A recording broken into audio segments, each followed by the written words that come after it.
18-year-old Mawenyokpodo has a dream of joining Ghana's military in future, and that dream starts here each day.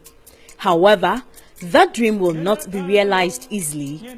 Podo and his siblings, like many other children in Agodwe, have to swim their way through this river in a quest for education at Chavanya, one of the nearest communities. They put their uniforms and books in basins and hold the basins while swimming across the river. Podo tells me although it is more dangerous, especially during rainy seasons, they have no choice but to bravely navigate the waters to school. But that is just one hurdle. Another barrier is walking for more than 7 kilometers to get to their school. Then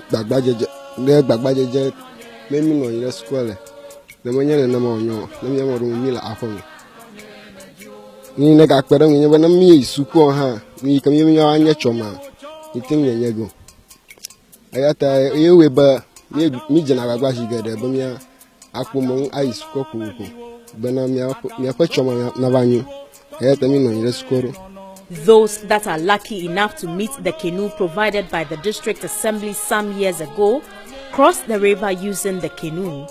The canoe is sometimes taken away by some fisher folks in the town, forcing children that cannot swim to use another deadly means of getting to the other side of the river.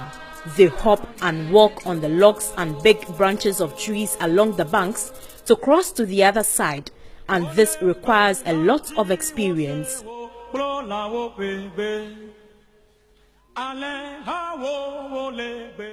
The other closest town to Agodwe is Tove, where some other pupils also attend school. The situation does not get any better for those that attend the Tove Basic School. They have to walk for about 1 hour 30 minutes, as well as cross 2 different rivers before getting to school.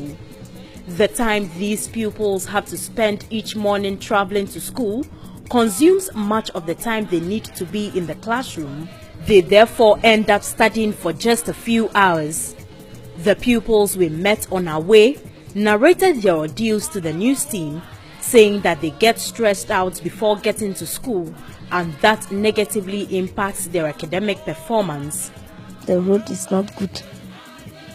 Every day we hold your bag and shoes before go to school.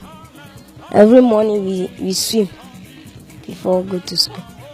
We are told that here in the Agode community, children below the ages of 10 do not attend school. This is not because there's no school in this community. There's a fine 6-unit classroom block here in this town, but there are no teachers here to teach them. And parents cannot also afford to send their young ones to Tove, the nearest town, to cross 2 different streams or rivers at the peril of their lives just for education.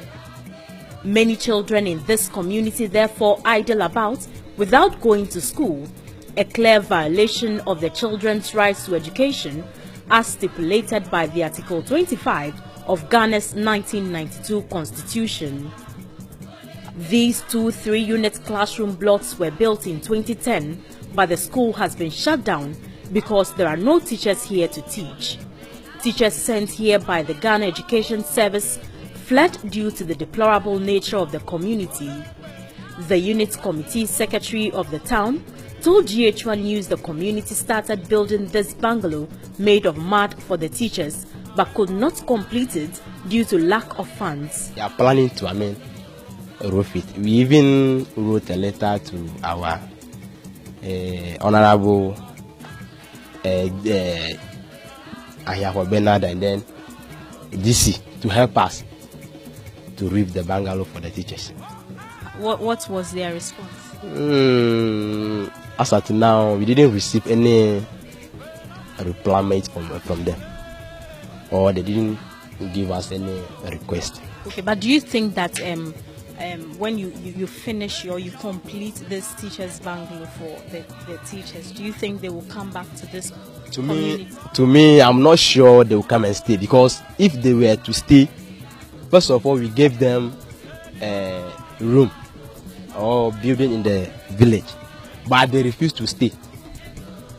Somebody supplied them a building, but they refused to stay. So, to me, when we finish up with this bungalow too, I don't think they'll come and stay because we don't have light, we don't have road. I don't think they'll come and stay.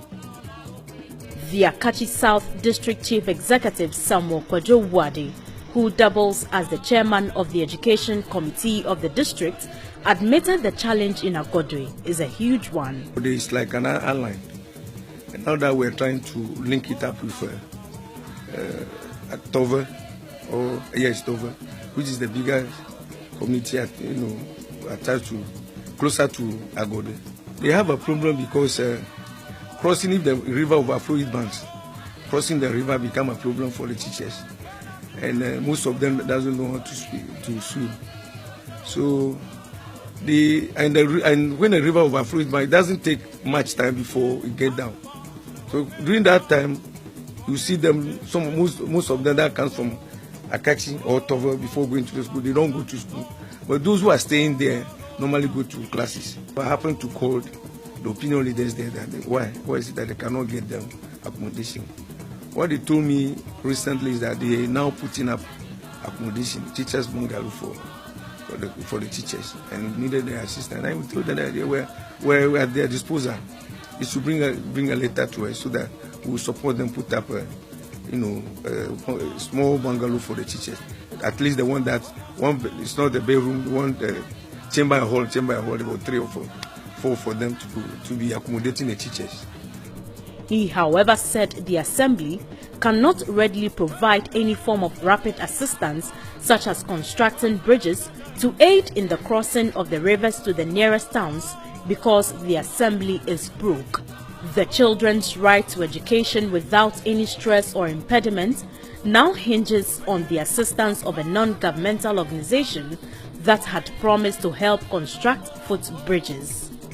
According to UNICEF, while there has been considerable progress in improving school enrollment rates in Ghana, increasing completion rates is an unfinished business that must take center stage. A 2015 UNESCO report titled Education for People and Planet states that only 53% of students in Ghana are able to complete junior high school education. Many children drop out because of barriers in accessing schools. As the situation stands now, there is the need for government to build bridges over the rivers to make schools accessible to the children of Agodwe, and also find ways of motivating teachers to stay and teach the pupils. Else, many constructed schools will just remain buildings, contributing nothing to the educational development of the children and also infringing on their rights to education. Alice Aite, GH1 News, Agode.